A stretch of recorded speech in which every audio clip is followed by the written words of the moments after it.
Bien, yo quiero compartirle el día de hoy un tema que le puse: el beneficio de la resurrección de Jesús. El beneficio de la resurrección de Jesús.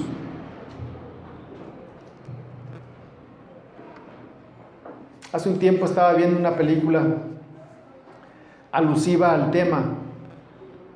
Se llama Ben-Hur, creo que así se llama, Ben-Hur. Es un tema alusivo a la temporada y narra la historia de un hombre que entrega su vida al Señor. Y hemos visto a lo largo de 40 días aproximadamente cómo el mundo, cómo la gente guarda ciertos ritos, ciertas tradiciones, precisamente en honor a esto. Pero vamos a ver el beneficio que trajo la resurrección de Jesús. Mire, desde la caída del hombre, allá en el huerto del Edén, Dios pensó en restaurar la relación Dios-hombre. Desde entonces, el plan estuvo en el corazón de Dios desde el principio.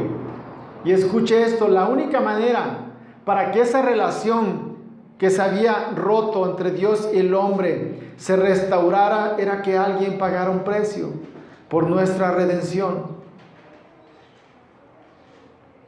De hecho, mire, cuando el hombre desobedeció a Dios en el huerto del Edén, todos hemos escuchado esa historia, y que se dieron cuenta que estaban desnudos. Dios se paseaba en el huerto y preguntó, le llamó a Adán: Adán, ¿dónde estás? ¿Y qué hicieron? Recuerda, se escondieron. ¿Sabe por qué se escondieron? Dice la Biblia que porque se dieron cuenta que estaban desnudos. Se escondieron de Dios. Dios los interroga y les pregunta: ¿quién te enseñó que estabas desnudo? Eso le dijo Dios: ¿quién te enseñó que estabas desnudo, Adán? Y luego le dice: ¿has comido del árbol que yo te mandé que no comieses?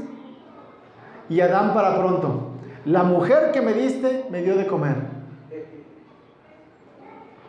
Y la mujer le dijo: la serpiente me engañó. Y ahí echándose la bolita uno a otro. Pero mire, eso fue en el principio de la creación. Está en el capítulo 3 de Génesis. Dice que Dios enseguida de eso hizo lo siguiente. Dice: y Jehová Dios hizo al hombre y a su mujer túnicas de pieles y los vistió. Les hizo túnicas, después de que desobedecieron, les hizo túnicas de pieles y los vistió. Ahora, ¿qué tuvo que hacer para sacar una túnica, una piel? ¿Qué tuvo que hacer? ¿Qué? Un sacrificio. Dicen los teólogos que en el huerto del Edén lo único que se comía era vegetales. El hombre no comía carne anteriormente. De hecho, convivían. La naturaleza, la creación convivía con el hombre. Todos fuéramos veganos y siguiéramos ahí. Por lo menos vegetarianos. Pero el hombre desobedece a Dios. Y Dios tiene que hacer un sacrificio. Sacrificó algún animalito para extirparle la piel y cubrir el pecado del hombre. Porque se dieron cuenta que estaban desnudos. Algo que ellos no sabían anteriormente. Dios los había creado sin pecado, sin mancha. Mire, eso fue en el capítulo 3 de Génesis. Desde entonces, esto ya es símbolo de lo que iba a venir. Desde entonces, todo el Antiguo Testamento apunta a lo que vendría para la redención del hombre. Los sacrificios de animales para perdón de pecados. ¿Se acuerdan cuando Dios le dio las instrucciones a Moisés? Y le dio una serie de leyes. Y les dijo: mira, Moisés, cuando quebranten esta ley y esta otra y esta otra y esta otra, lo que van a hacer es agarrar un animalito, un corderito, una cabrita, un borreguito, van a tomar un animalito y lo van a sacrificar para limpiar el pecado.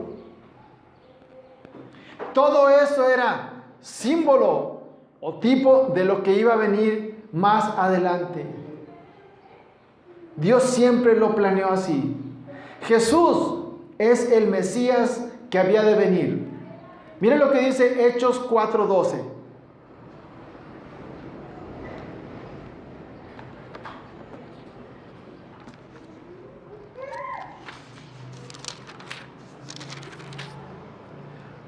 Un pasaje muy conocido dice, fíjese cómo dice, y en ningún otro hay salvación.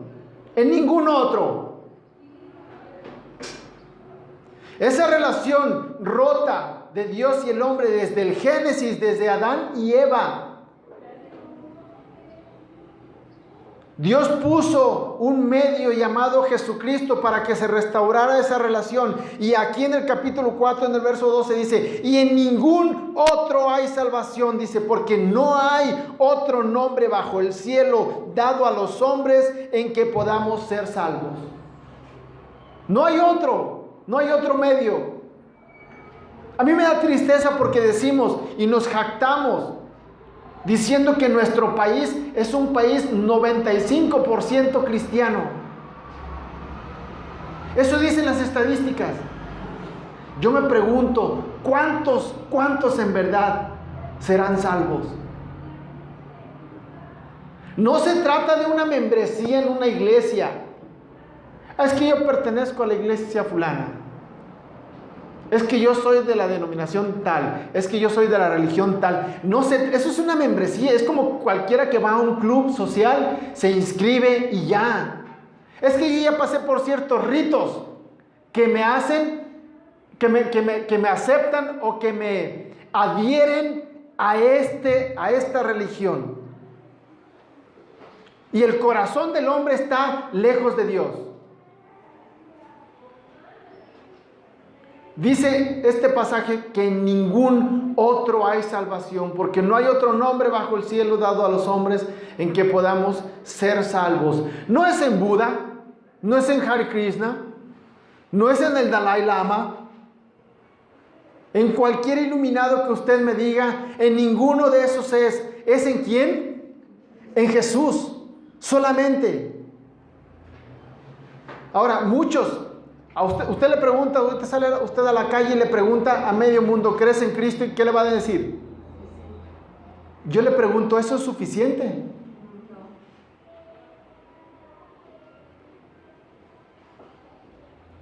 Aquel que cree en Dios, aquel que cree en Jesús, aquel que ha nacido de nuevo, hay un cambio en el corazón. Es en Jesús de quien hay evidencias de haber resucitado y con esto restaurar la relación del hombre con el Padre. Toda otra persona, cualquier otra persona que se haya levantado, cualquier iluminado, cualquier persona por muy ilustre que haya sido, escuche, todos han muerto y de ninguno hay evidencia que se haya levantado, de ninguno, solamente de Jesús. Las profecías bíblicas hablan de la muerte de Jesús, de su resurrección. Dicen los teólogos que con la muerte y resurrección de Jesús, escuche esta estadística, debe estar seguramente en la Escritura, yo no he leído todas, que con la muerte de Jesús y su resurrección se cumplieron alrededor de 300 profecías. ¿Qué tal? Alrededor de 300 profecías. Esto hace evidente que Jesús es Dios. Hace un tiempo, unos meses, un pastor de una iglesia muy reconocida dijo una declaración algo así como lo siguiente. Dijo que Jesús no era Dios. Eso dijo. Si Jesús no es Dios, no hay oportunidad para el hombre. despojó a Jesús de su divinidad. ¿Sabe cómo se llama esto, hermano? Herejía. Si Jesús no es Dios, usted y yo, ¿sabe qué estamos haciendo aquí? Perdiendo el tiempo. Mejor vámonos de fiesta, estamos de vacaciones todavía. Hace un tiempo salió una película que se llamó El Cuerpo. Se los comenté en alguna ocasión. Algunos la han visto. La película narra la historia algo así. Un sacerdote que va a inspeccionar una excavación en Jerusalén porque supuestamente encontraron la tumba de Jesús. Y va a inspeccionar la excavación. Yo personalmente, si alguien me dice, ¿sabes qué? Encontramos la tumba de Jesús. ¿Sabe qué haría yo? Nada. Porque si alguien me dijera, ¿no quieres ir a verla? ¿Qué voy a ver? ¿Qué hay ahí? ¿Qué hay ahí? Ok. La película trata de lo siguiente. El sacerdote fue para inspeccionar la excavación porque surgió la duda de si había un cuerpo o no. Y si había un cuerpo, ¿qué quiere decir? ¿Qué quiere decir si había un cuerpo en la tumba de Jesús? ¿Qué? Que Jesús no resucitó. Eso destruye toda la fe cristiana. Todas las profecías del Antiguo Testamento, desde el capítulo 3 de Génesis, el sacrificio que Dios hizo de esos animalitos para cubrir de su vergüenza a Adán y Eva. Si lo que esta película es una película, obviamente, fuera real, todo eso se viene abajo, hermano. No le hago más larga la historia. Al final termina que sí había un cuerpo. Y pone así en duda a esta persona, a este sacerdote. Ya para terminar la película se ve que hay como un derrumbe, se caen algunas piedras y entre una piedra de ellas que cayó había por allí una insignia y decía quién estaba sepultado ahí. Y no era Jesús. Pero pues de eso ya no se dio cuenta nadie y la persona esta, el protagonista de la película, quizá, no recuerdo exactamente cómo fue la idea, pero quizás se fue con ese entendimiento. No había nadie en la tumba, mi hermano. Y si hubiera alguien más, no era Jesús.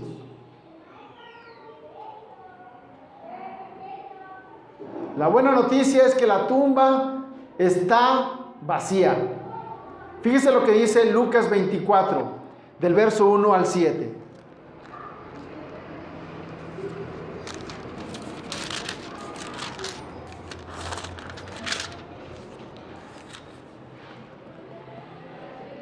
Lucas 24 del 1 al 7 está narrando la visita de María Magdalena y algunas otras mujeres. Mire cómo dice: el primer día de la semana, muy de mañana,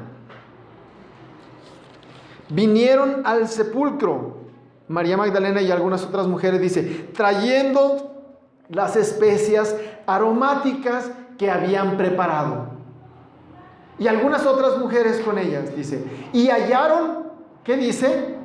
Removida la piedra del sepulcro, y entrando, no hallaron el cuerpo del Señor Jesús. Y esta no es una película, esta es la biografía de Jesucristo. Y entrando, no hallaron el cuerpo del Señor Jesús. Aconteció que estando ellas perplejas por esto, he aquí se pararon junto a ellas dos varones con vestiduras resplandecientes. ¿Quiénes serían? ¿Quiénes? Y como tuvieron temor y bajaron el rostro a tierra, les dijeron: ¿por qué buscáis entre los muertos al que vive? No está aquí, sino que ha resucitado. Ojo lo que sigue. Acordaos de lo que os habló cuando aún estaba en Galilea diciendo, esto lo están diciendo los ángeles, diciendo, es necesario que el Hijo del Hombre sea entregado en manos de hombres pecadores y que sea crucificado y resucite al tercer día. El ángel les estaba recordando las palabras de Jesús. Ahora, mire, dice que fueron, el pasaje empieza, dice, el primer día de la semana. Muy de mañana vinieron. ¿Sabe por qué tuvieron que haber esperado hasta el primer día de la semana? Porque un día antes había sido día de reposo. Y por ley en el día de reposo no se puede hacer absolutamente nada. Nadie trabaja. O sea, dejaron pasar un día y en ese día, en cuanto terminó el día, empezaron a preparar las especias aromáticas. Ahora, lo que llama la atención es esto precisamente. Están preparando especias aromáticas, perfumes, ungüentos para ir a ungir ¿a quién? ¿A quién? A un muerto. ¿No es cierto? Seguramente, ya me imagino la escena, estas mujeres preparando y María Magdalena ahí llorando porque había sido un día antes. Llorando ahí preparando el brebaje, no sé cómo sea eso. Ándale, amigas, vamos a la tumba para ungir el cuerpo de nuestro maestro. Ellas convencidas de que estaba en la tumba, de que estaba muerto. Nunca se acordaron de lo que Jesús les había dicho. Pasó el día de reposo y sucedió esto. Ahora, lo que el ángel les recordó es lo que hemos estado estudiando todos los viernes. Los viernes estamos estudiando el Evangelio de Marcos versículo a versículo. Y yo quiero que recordemos un poquito. Vamos a Marcos 8:31. De hecho, vamos en el capítulo 10. Estos versos ya los pasamos. Pero mire lo que dice en Marcos 8 en el verso 31. Mire cómo dice. Y comenzó a enseñarles. Jesús les está enseñando a sus discípulos después de la confesión de Pedro, cuando Jesús les pregunta, oigan, ¿quién dice la gente que soy yo? Después de esto Jesús les dice, y comenzó a enseñarles que le era necesario al Hijo del Hombre padecer mucho y ser desechado por los ancianos, por los principales sacerdotes y por los escribas, y ser muerto y resucitar después de 3 días. Esto le dijo Jesús a sus discípulos. Y luego Pedro, queriendo congraciarse con el Señor, le toma parte y comienza a reconvenirle. Algo así como diciendo, Señor, no, ¿cómo no seas tan duro contigo? ¿Cómo te va a pasar eso? Y Jesús lo reprende y le dice, quítate de delante de mí, Satanás, porque no pones la mira en las cosas de Dios, sino en la de los hombres. Esta es la primera vez que Jesús les dice a sus discípulos que iba a morir. Y las mujeres van, en el pasaje de Lucas, van a la tumba a ungir a un muerto. Es decir, se olvidaron de las palabras de Jesús. Vamos al capítulo 9, ahí mismo en Marcos. 9 en el verso 31. En el 30. Dice, habiendo salido de allí, otra vez Jesús va con los discípulos. Caminaron por Galilea y no quería que nadie lo supiese. Jesús va con sus discípulos. Dice, porque enseñaba a sus discípulos y les decía, fíjense lo que les decía. El Hijo del Hombre será entregado en manos de hombres y le matarán. Pero después de muerto, resucitará al tercer día. Pero ellos no entendían esta palabra y tenían miedo de preguntarle. Las mujeres van a ungir el cuerpo de un muerto.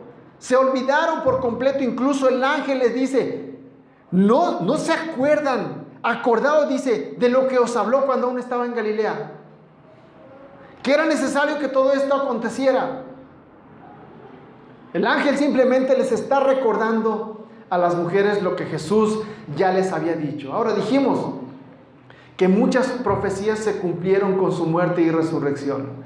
Vamos a ver una. Me gusta mucho esta. Vamos al Salmo número 22.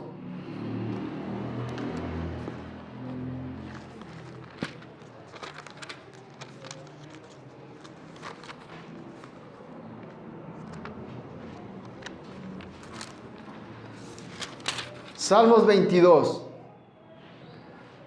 Vamos del versículo 16. ¿Ya lo tiene? Salmos 22, verso 16. Mire cómo dice. Porque perros me han rodeado, me ha cercado cuadrilla de malignos. Luego dice, horadaron mis manos y mis pies. ¿Qué le hicieron a Jesús en la cruz? Horadaron sus manos y sus pies. Versículo 17. Mire cómo dice. Contar puedo todos mis huesos. Entre tanto ellos me miran y me observan. Luego dice el versículo 18. Repartieron entre sí mis vestidos. Y sobre mi ropa, ¿qué dice? Echaron suertes.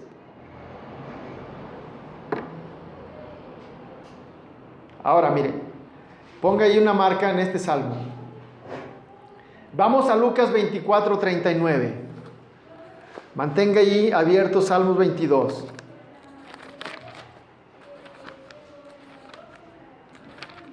Lucas 24, 39.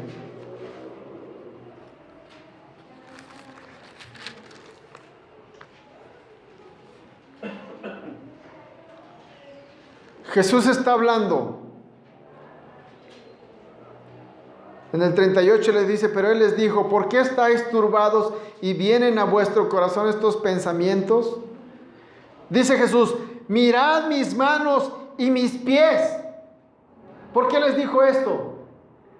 Era para que se dieran cuenta de que había allí la marca. Ahora, ¿cómo estaría esa marca si tenía 3 días de haber muerto? Un agujero, literalmente.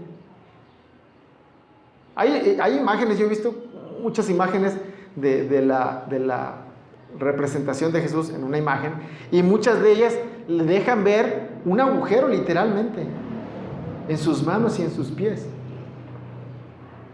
Jesús les dice, mirad mis manos y mis pies, que yo mismo soy. Palpad y ved. Les dice que toquen. Porque un espíritu no tiene carne ni huesos, como veis que yo tengo. Y en el verso 16 del capítulo 22 de Salmos dice, horadaron mis manos y mis pies. Ahora vamos a Juan 19, 31.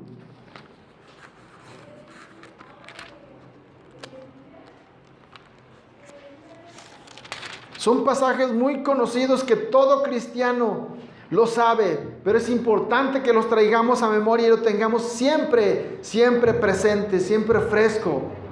Juan 19, 31, mire cómo dice.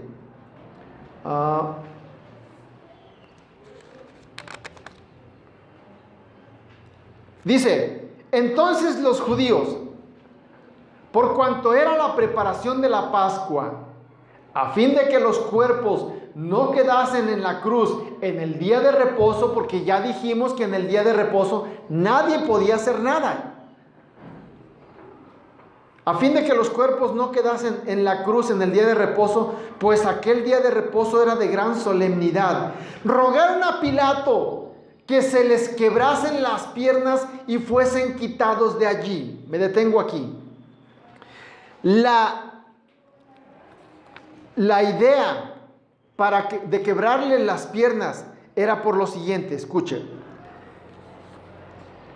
La muerte en la cruz, la crucifixión, consistía en clavar a las personas y dejarlos sufrir y que su agonía se prolongara. Y cuando la agonía era muy larga, lo que hacían era, imagínese usted parado en una cruz, sostenido, todo el peso en las piernas, pero clavado.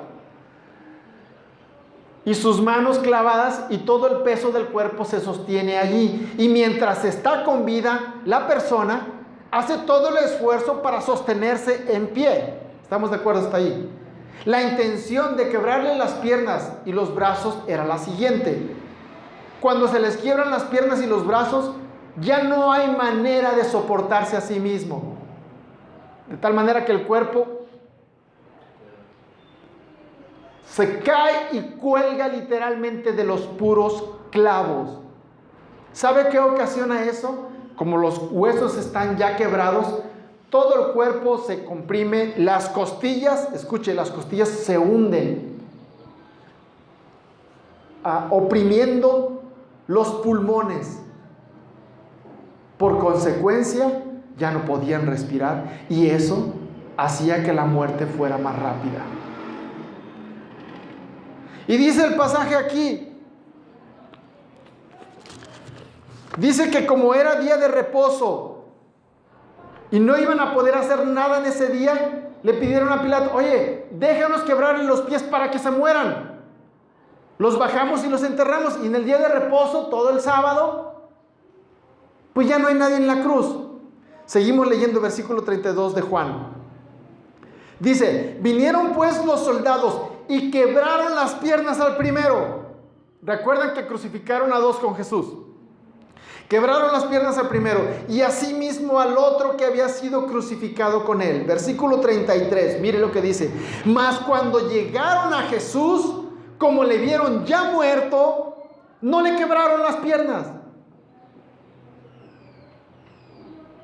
Pero uno de los soldados le abrió el costado con una lanza, y al instante salió sangre y agua. El versículo 33 dice: mas cuando llegaron a Jesús, como le vieron ya muerto, no le quebraron las piernas. Ahora regrese a Salmos 22, en el versículo 17.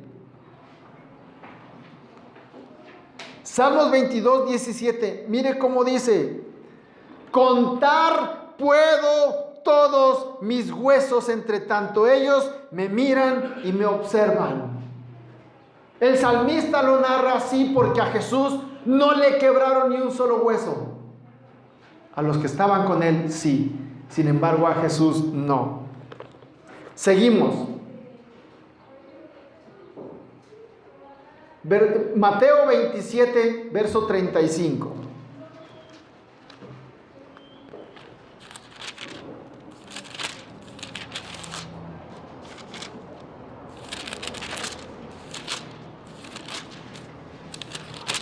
Mateo 27, verso 35.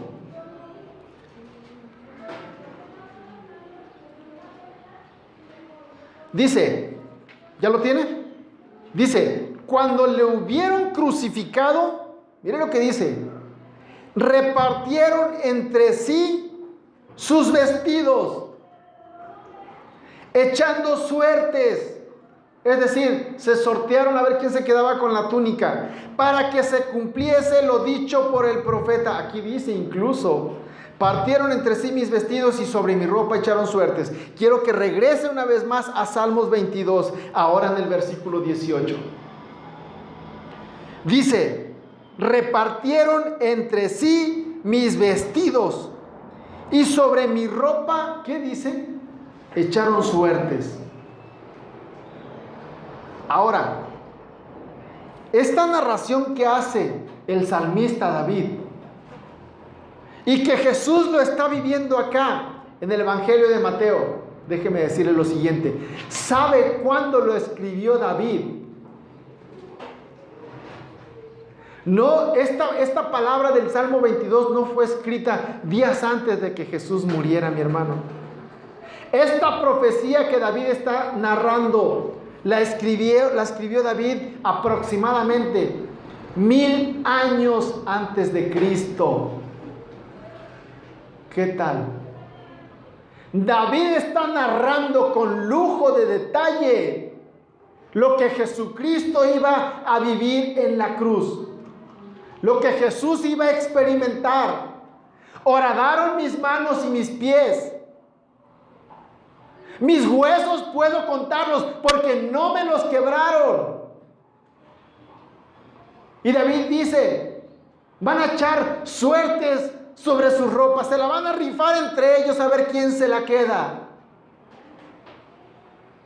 Es sorprendente, mi hermano, porque esto David lo escribió 1000 años atrás de que este hecho sucediera. Quiero que vayamos a Isaías 53, un pasaje muy conocido.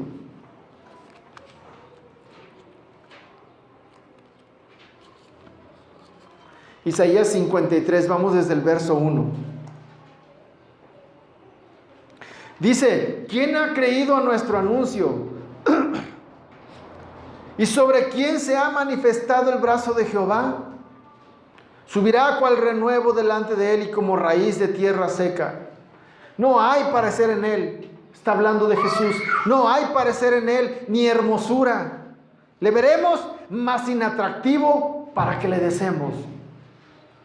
Despreciado y desechado entre los hombres, varón de dolores, experimentado en quebranto, y como que escondimos de él el rostro. Fue menospreciado y no lo estimamos. Ciertamente llevó él nuestras enfermedades y sufrió nuestros dolores. ¿Por qué dice esto? Que sufrió nuestros dolores. Yo quiero que usted sea consciente. ¿Sabe quién es el que tenía que haber ido a la cruz? Diga yo. Dice: y sufrió nuestros dolores, y nosotros le tuvimos por azotado, por herido de Dios y abatido.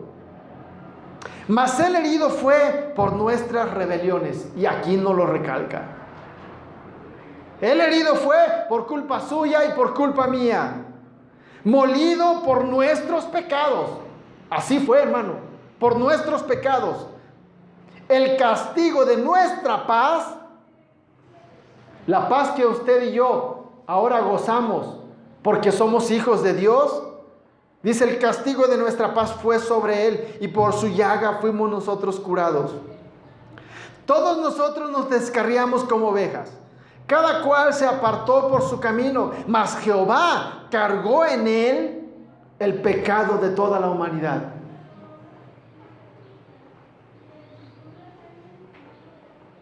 Angustiado él y afligido no abrió su boca. Como cordero fue llevado al matadero y como oveja delante de sus trasquiladores enmudeció y no abrió su boca. Por cárcel y por juicio fue quitado, y su generación, ¿quién la contará? Porque fue cortado de la tierra de los vivientes y por la rebelión de mi pueblo fue herido. Y se dispuso con los impíos su sepultura. Esta es una profecía de Isaías. Y se dispuso con los impíos su sepultura, mas con los ricos fue en su muerte, aunque nunca hizo maldad, ni hubo engaño en su boca. Yo tengo aquí una anotación en mi Biblia. Vamos a Mateo 27, 57. Ponga ahí una huella en Isaías. Mateo 27, 57.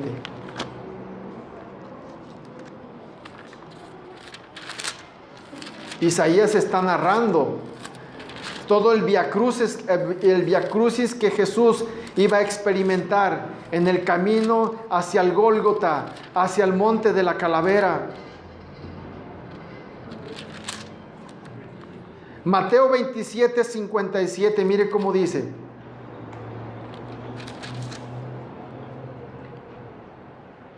Cuando llegó la noche, vino un hombre rico de Arimatea. ¿Se acuerdan quién era este hombre? José de Arimatea. Era un hombre acaudalado, era un hombre con poder económico. Y dice la Biblia que era seguidor de Jesús. Vino un hombre rico de Arimatea llamado José, que también había sido discípulo de Jesús. Este fue a Pilato y pidió el cuerpo de Jesús. Entonces Pilato mandó que se le diese el cuerpo. Y tomando José el cuerpo, lo envolvió en una sábana limpia y lo puso en su sepulcro nuevo, que había labrado en la peña, y después de hacer rodar una gran piedra a la entrada del sepulcro se fue. Y estaban allí María Magdalena y la otra María sentadas delante del sepulcro, lo que leímos en Lucas. Y el profeta Isaías dice en el versículo 9 del capítulo 53, dice: y se dispuso con los impíos su sepultura, mas con los ricos fue en su muerte. Isaías escribió esta profecía alrededor de 500, 600 años antes de Cristo. ¿Qué iba a saber Isaías? Que alguien rico iba a decir: yo compro una tumba para que entierren a mi maestro. ¿Qué iba a saber Isaías? Absolutamente nada.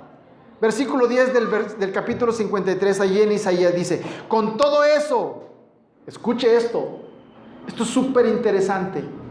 Versículo 10 del capítulo 53, con todo eso, Jehová mismo quiso quebrantarlo. Fue Dios mismo, sujetándole a padecimiento. Fue Dios mismo el que lo hizo cuando haya puesto su vida en expiación por el pecado, es decir, en ofrenda por el pecado. Verá linaje, vivirá por largos días y la voluntad de Jehová será en su mano prosperada.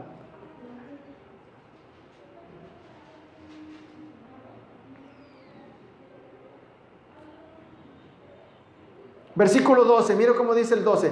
Por tanto yo le daré parte con los grandes y con los fuertes repartirá despojo, por cuanto derramó su vida hasta la muerte y fue contado con los pecadores, habiendo él llevado el pecado de muchos y orado por los transgresores.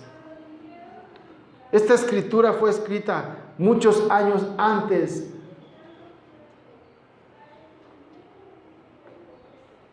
de los pasajes que estamos leyendo en los evangelios.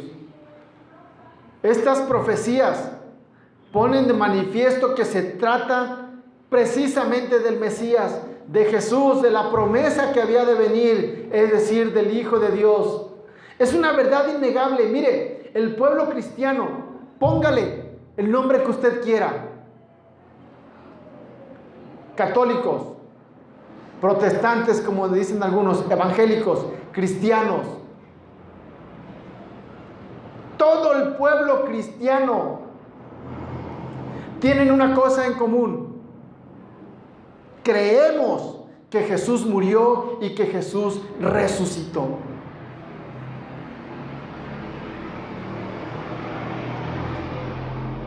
Todos coincidimos en que Cristo es el Mesías prometido.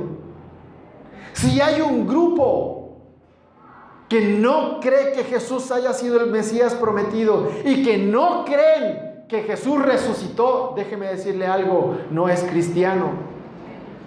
Cristiano no es un título, hermano. Cristiano no es un nombre. Cristiano es una persona seguidor de Jesús. En Hechos dice que a los discípulos se les llamó por primera vez cristianos en un lugar llamado Antioquía. A los discípulos. Y un discípulo tiene una característica: que sigue a alguien. Por eso se llama discípulo, ¿no es cierto? Eso es lo que hacemos usted y yo. Somos discípulos de Jesús. Eso nos hace cristianos, porque lo seguimos a Él. Ahora, para que usted pueda tener el título de cristiano, usted tiene que creer en Jesús. Usted tiene que creer que Jesús es el Hijo de Dios, que fue enviado al mundo para morir por sus pecados, por los míos, que murió en la cruz para pagar por mis pecados. Él murió en la cruz, cargó mi pecado en Él, y después de 3 días resucitó y ahora está a la diestra del Padre. Si usted cree eso, usted es cristiano.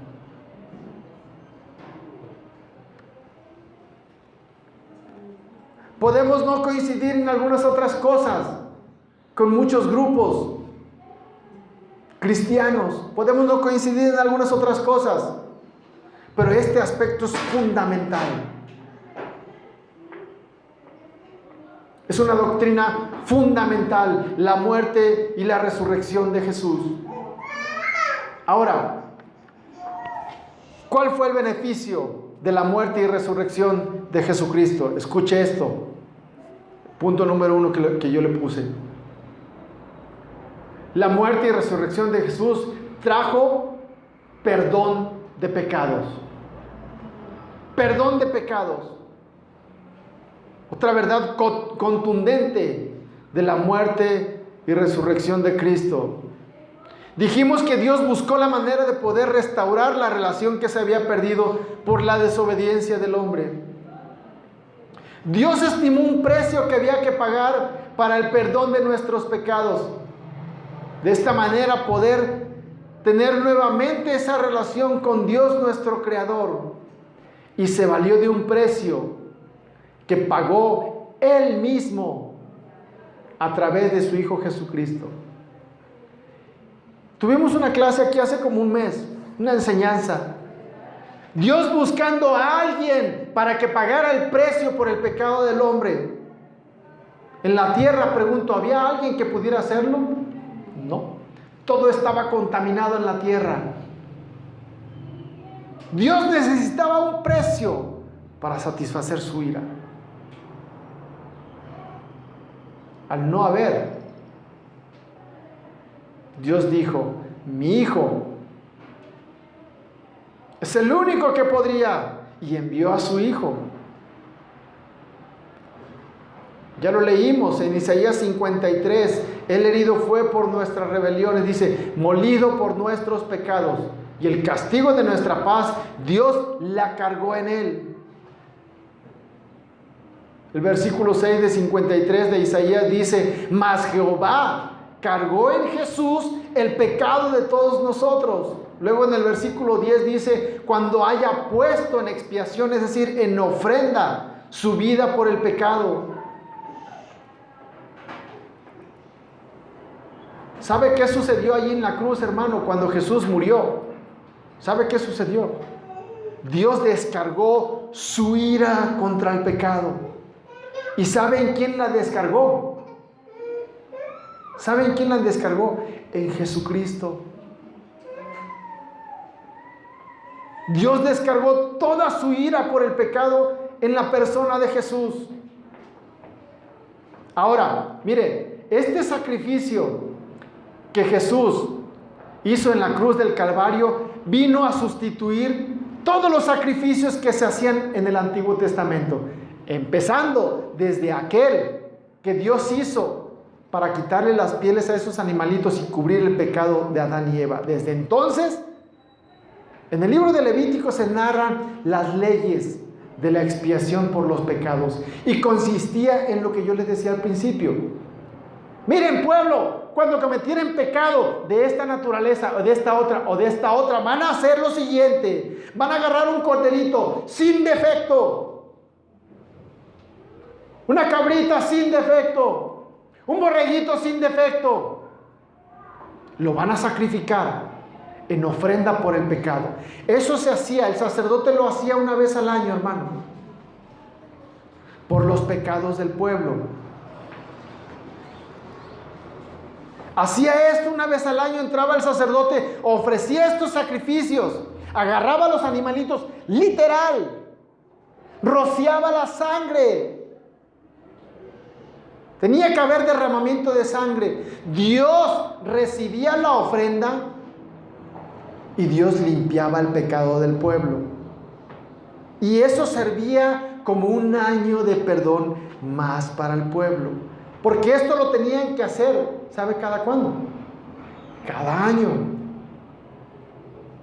Los pecados del pueblo, llegaba el sacerdote, ofrecía el sacrificio, Dios aceptaba el sacrificio y tenían un año más de perdón.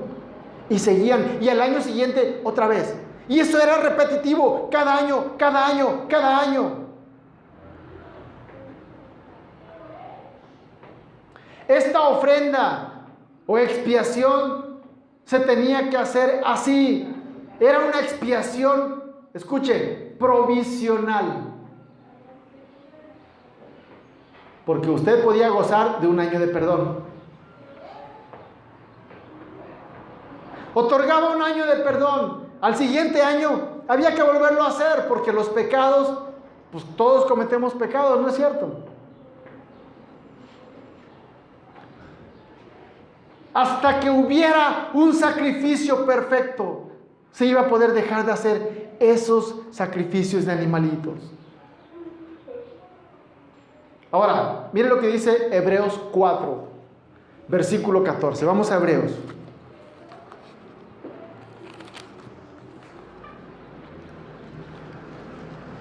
Hebreos está en el Nuevo Testamento, después de Corintios, Gálatas, Efesios, Filipenses, Tesalonicenses, Colosenses, Timoteo. Luego sigue la carta a los Hebreos. Quiero que vaya conmigo al capítulo 4.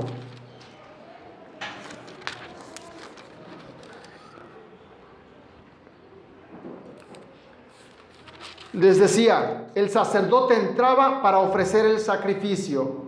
El sacerdote, pregunto, ¿era un hombre como cualquier otro? Sí.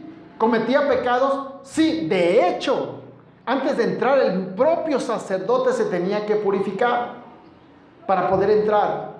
Miren lo que dice Hebreos 4:14.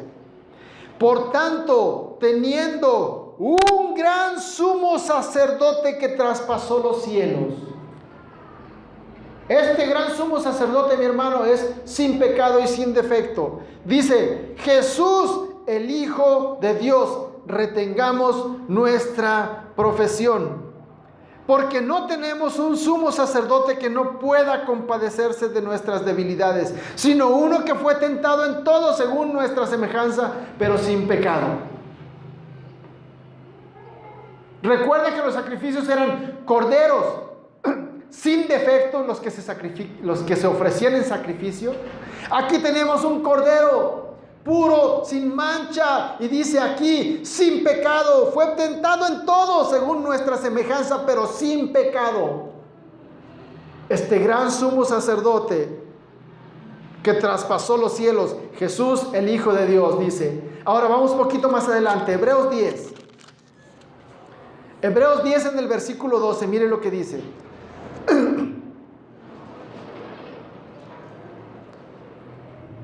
Pero Cristo, ¿quién? Cristo, habiendo ofrecido una vez para siempre un solo sacrificio por los pecados, se ha sentado a la diestra de Dios. Es decir, ese sacrificio perfecto de ese cordero inmolado, perfecto, se ofreció una vez para siempre, mi hermano, por los pecados. Dice, se ha sentado a la diestra de Dios. Luego el versículo 14, mire cómo dice, porque con una sola ofrenda, ya no eran más borreguitos, deja un año, al año siguiente vengo otra vez a sacrificar. No, con una sola ofrenda hizo perfectos para siempre a los santificados. ¿Qué tal? ¿Cuánto les dan gracias a Dios por eso? Yo creo esta palabra, el Señor me perdonó. Años atrás, cuando yo decidí entregar mi vida a Cristo, Señor, aquí está mi vida, sé que soy pecador, perdóname. ¿Cuántos pecados me perdonó el Señor? ¿Cuántos? Todos. Los pasados, los presentes y los futuros. ¿Solo voy a pecar mañana? ¿Usted qué cree? Sí, todos. Pero es cuestión de que usted y yo nos acerquemos al trono de la gracia. Señor, perdóname. Y el Señor nos lava, nos limpia y nos purifica. El sacrificio de Jesús satisfizo la ira de Dios. ¿Por qué Jesús? ¿Por qué Jesús? En el tiempo antiguo tomaban un cordero sin defecto. Jesús fue el cordero perfecto, sin mancha y sin defecto.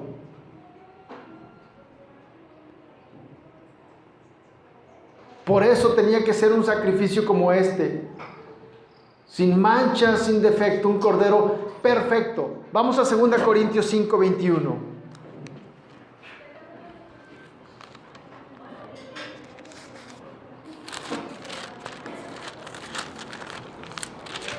Mire cómo dice 2 Corintios 5, 21.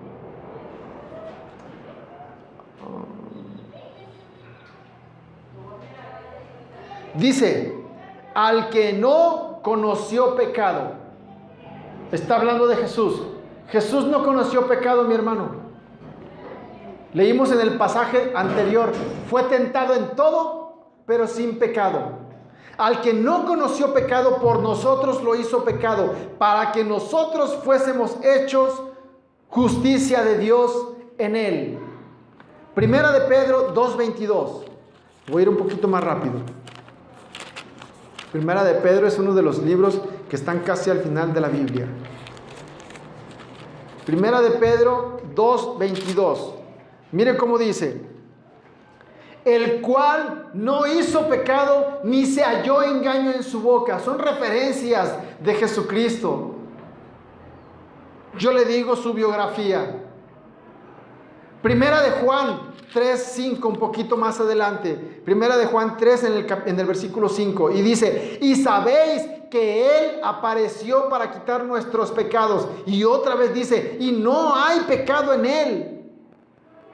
No hay pecado en Jesús. Jesús no cometió pecado, por eso era el sacrificio perfecto.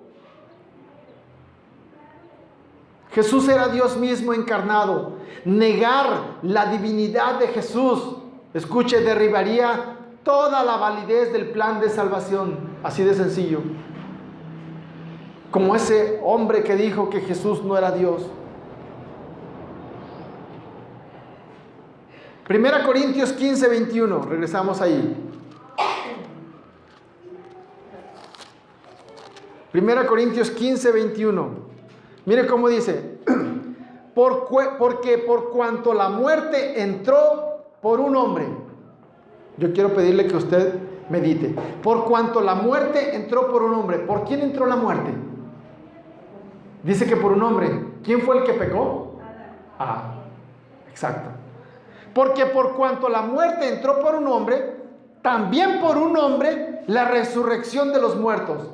¿Quién fue ese hombre de la resurrección de los muertos? ¿Quién? Exacto. Versículo 22 dice, porque así como en Adán, ¿qué dice? Todos mueren. En Adán todos mueren. También en Cristo todos serán vivificados, es decir, los que crean en Él. En Adán todos mueren, escuche. Si Dios hubiese tomado un sacrificio de entre los hombres que ya había, no tendría validez porque sería descendencia directa ¿de quién? De Adán. Y en Adán, ¿qué dice? ¿Todos qué? Todos mueren. Ahora, vale la pena recordar también, Jesús nació de un hombre, fue concebido por un hombre, nació de una mujer virgen. ¿Concebido por quién? Por el Espíritu Santo. Es decir, no había genes de esa naturaleza pecaminosa de Adán. Si hubiese genes de esa naturaleza pecaminosa de Adán, estaría condenado igual que todos nosotros y Jesús moriría. Porque aquí dice, porque la muerte entró por un hombre, por Adán. Y en Adán todos mueren. Jesús habría muerto de igual manera. Por eso Jesús no fue concebido por un hombre, fue concebido por el Espíritu de Dios. Nació limpio, puro, sin pecado, un cordero perfecto, sin defecto. Era solamente el único sacrificio que Dios podía aceptar.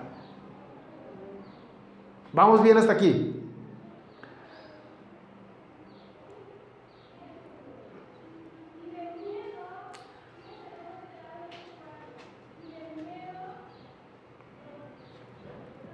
Ok, otro punto. La muerte y resurrección de Jesús vino a ser válida nuestra fe. En otras palabras, si Jesús no resucitó, escuche, si Jesús no resucitó, vana sería nuestra fe. Nuestro destino, si Jesús no resucitó, como nuestra fe es vana, sería la condenación eterna, es decir, separados de Dios por toda la eternidad.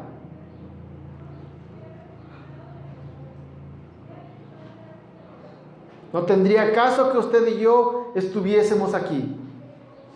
1 Corintios 15, ahí mismo en el versículo 12. Pablo les está escribiendo a los corintios, escuchen. Miren lo que dice 1 Corintios 15 en el verso 12. Pero si se predica de Cristo que resucitó de los muertos, ¿cómo dicen algunos entre vosotros que no hay resurrección de muertos? Había dos creencias en ese tiempo. Los fariseos creían que sí había resurrección de los muertos. Los saduceos no creían que había resurrección de los muertos. Y quizá muchos de ellos se convertían al Señor y llegaban a la iglesia, y muchos todavía traían esas ideas en su cabeza. Y Pablo les dice, pero si se predica de Cristo que resucitó de los muertos, eso es lo que usted y yo estamos predicando, mi hermano. Pablo les pregunta, ¿cómo dicen algunos entre vosotros que no hay resurrección de muertos? Luego versículo 13 dice, porque si no hay resurrección de muertos, entonces tampoco Cristo resucitó. Y si Cristo no resucitó, vana es entonces nuestra predicación, y vana es también ¿qué? Vuestra fe. Es lo que les está diciendo Pablo.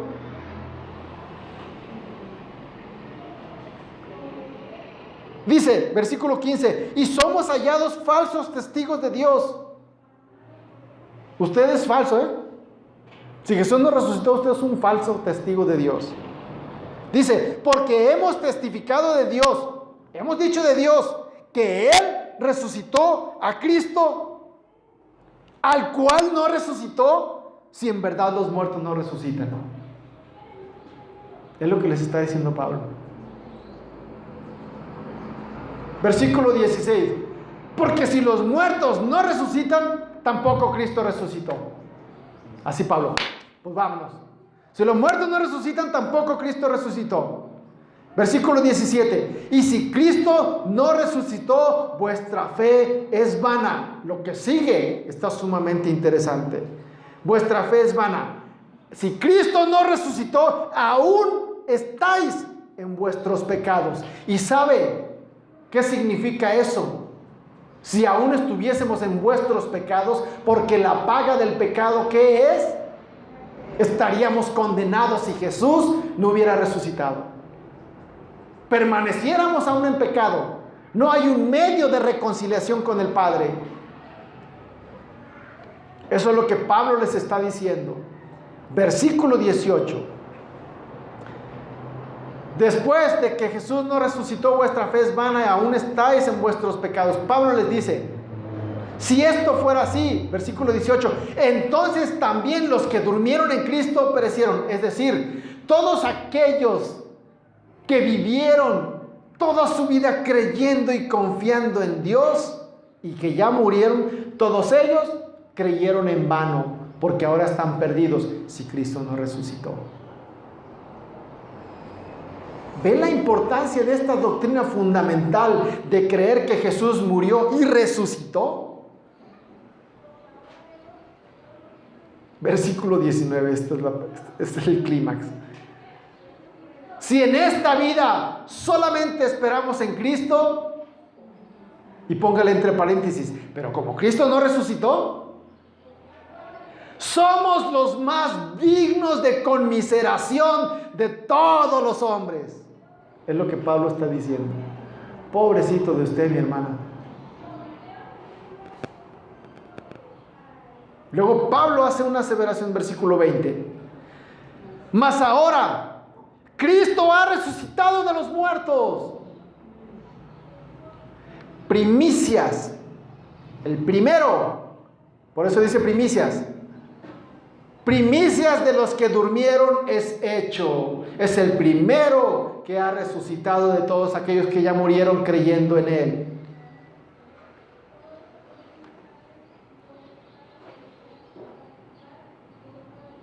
El primero de todos es Jesucristo. El primero de la resurrección. ¿Ha habido resurrección de muertos? ¿Ha sabido alguno de ustedes, ha sabido de algún milagro de alguien que ya estaba muerto y se haya resucitado? Quizá haya algunos testimonios. La Biblia registra un hombre llamado Lázaro, que murió y ya estaba incluso sepultado. Y decían sus hermanas que ya olía, porque ya tenía varios días de sepultado. Y Jesús le habló y resucitó. Lázaro, ven fuera. Y Lázaro recobró el alma, el espíritu, el aliento. Resucitó y salió. Pero ¿sabe qué le pasó al paso del tiempo otra vez? Se murió. Amén.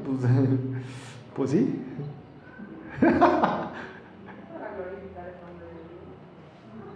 Todos vamos para allá. De todos los que han muerto, quizá haya más testimonios de alguien que se haya levantado de los muertos por un milagro que Dios hizo, pero volvió a morir. El único, por eso dice la Biblia, primicias, el único que se ha levantado de la muerte y que abrió el camino se llama ¿cómo? Jesucristo. Y todos aquellos que han creído en Él, algún día vamos a morir, si es cierto. Pero después tenemos la esperanza que vamos a resucitar con el Señor. Esta es la promesa que tenemos.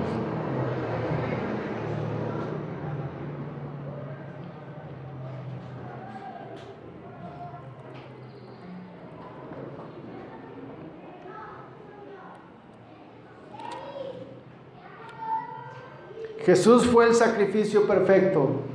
Vino a traer el perdón de pecados por su muerte en la cruz a todo aquel que crea en Él. Eso hace válida nuestra fe. Nuestra fe no es vana, mi hermano. Si Cristo no resucitó, somos los más dignos de conmiseración, dice Pablo. Pero ahora tenemos este gran gozo de que Jesús ha resucitado. Primicias. Escuche lo que dice para terminar.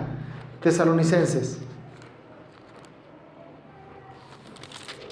Primera Tesalonicenses, en el capítulo 4, está un poquito más adelante.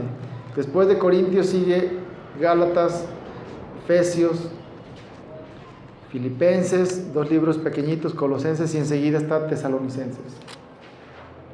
Primera Tesalonicenses 4, en el versículo 13.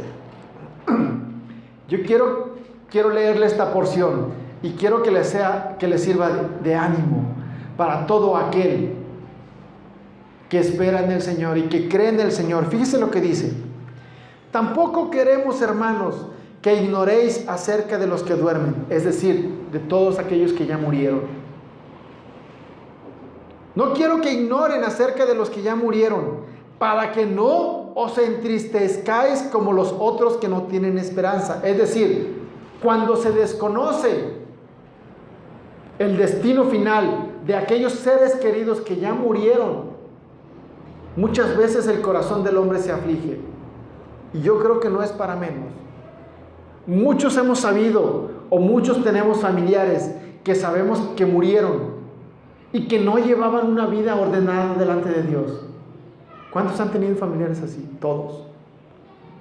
Y que sucede un evento así, no sé usted, pero yo siempre me pregunto: ay Señor, ¿cuál será su destino final? Yo siempre me pregunto eso. Ayer salió en las noticias en Minatitlán, creo que es en Veracruz, Minatitlán. Acribillaron a 13 personas. No sé, bueno, por el entorno que se veía, pues nos podemos dar una idea, ¿no? Y yo no puedo evitar preguntarme: ¿cuál será su destino? Dice: no quiero que ignores acerca de aquellos que ya murieron, como aquellos que no tienen esperanza, porque no creen en Dios, porque no confían en Dios. Versículo 14 dice: porque si creemos que Jesús murió y resucitó, que es nuestro caso, así también traerá Dios con Jesús a los que murieron o durmieron en Él. ¿Qué tal? Esta es nuestra esperanza. así también traerá Dios con Jesús a los que durmieron en Él, creyendo en Él.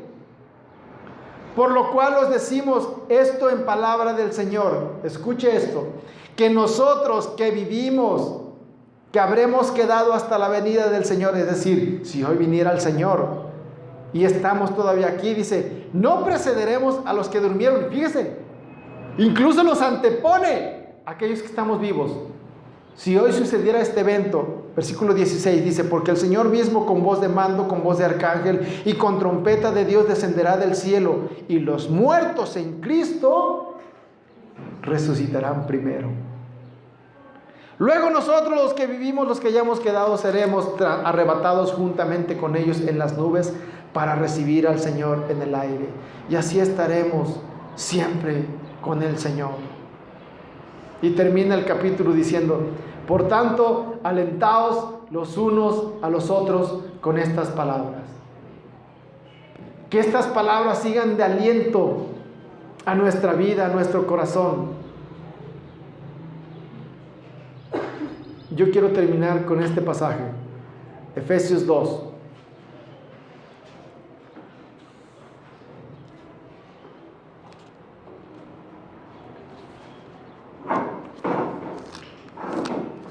Ya termino con este pasaje.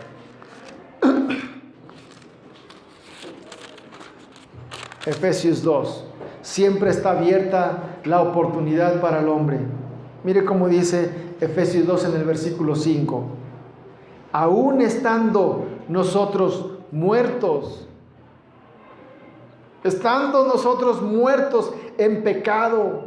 Y me gusta cada que tengo oportunidad de hablar de este versículo. Me gusta hacer hincapié.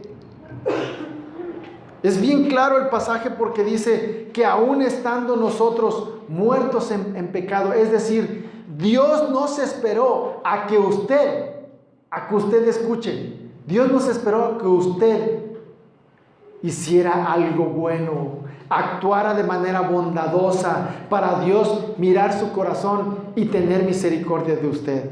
Aún estando nosotros muertos en pecados, nos dio vida juntamente con Cristo. Por gracia sois salvos. Y luego dice, y juntamente con Él nos resucitó. Y asimismo nos hizo sentar en los lugares celestiales.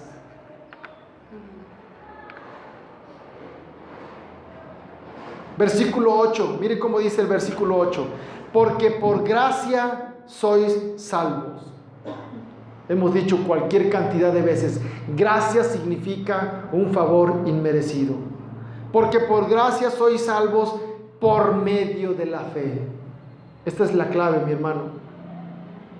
Creer en Dios, creer en Jesús, en su muerte y en su resurrección, y que esa muerte a través de su sangre nos limpia, con su sangre nos limpia de todo pecado. Por gracia sois salvos por medio de la fe. Dice, y esto no es de vosotros, pues es don de Dios.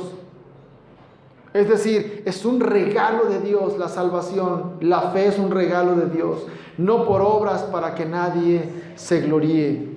No hay nada que usted pueda hacer, mi hermano, para ganar este favor inmerecido, dice aquí.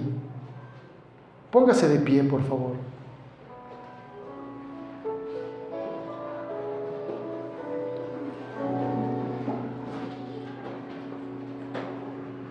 Vamos a darle gracias a Él. Qué bello, qué maravilloso regalo el Padre nos ha hecho a Jesucristo. ¿No lo cree así?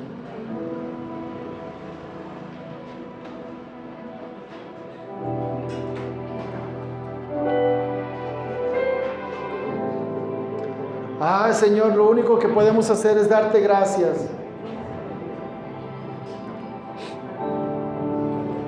Viniste a abrir el camino, a trazar el camino directo, sin escalas, hasta el Padre.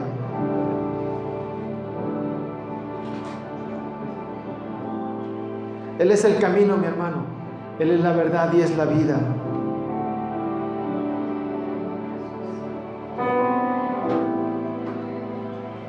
Gracias, Señor.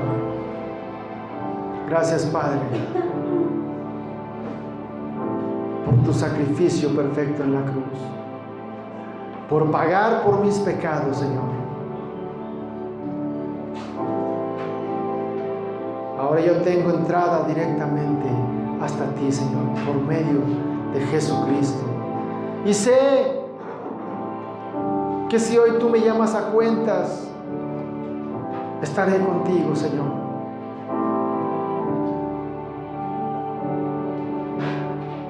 Gracias, Padre.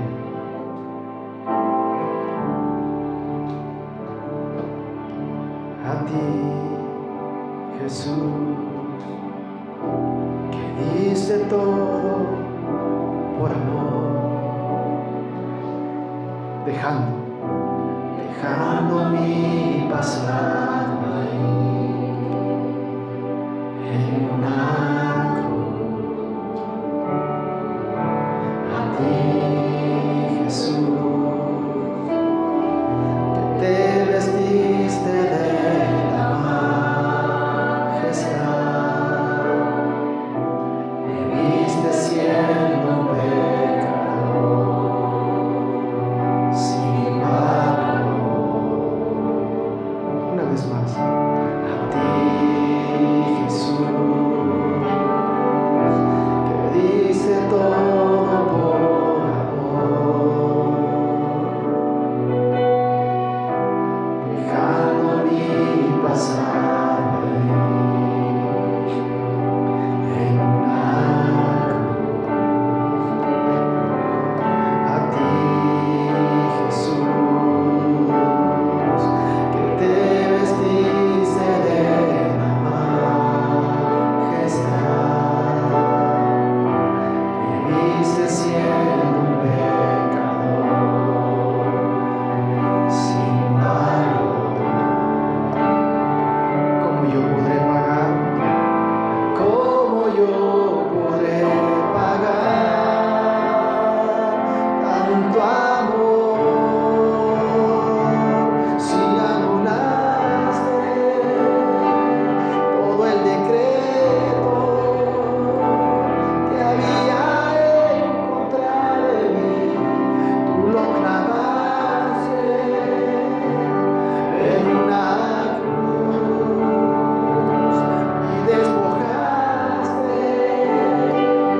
a principados y potestades, los exhibiste en una cruz, me diste luz. Si anulaste todo el decreto que había en contra de mí, tú lo clavaste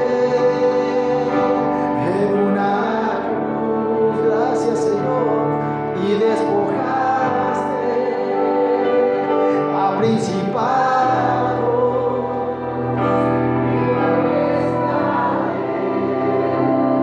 los exhibiste en una cruz, me diste luz, Jesús.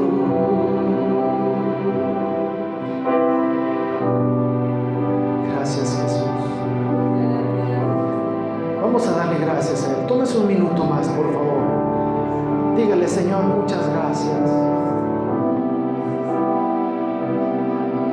El castigo de mi paz fue sobre ti.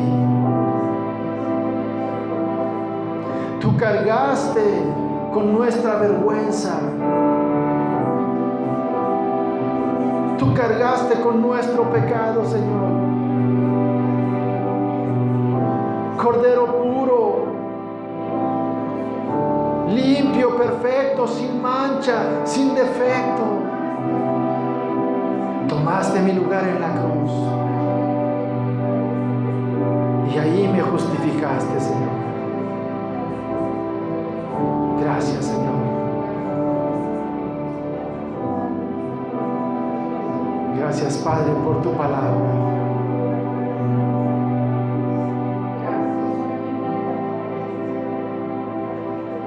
Esta invitación se hace extensa a todos los hombres que quieran acercarse a Él. por medio de la fe, creyendo en el sacrificio perfecto de Cristo, en su muerte y en su resurrección. Aleluya. Gracias, Señor.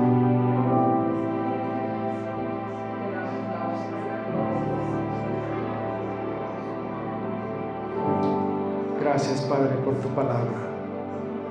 En el nombre de Jesús. Amén.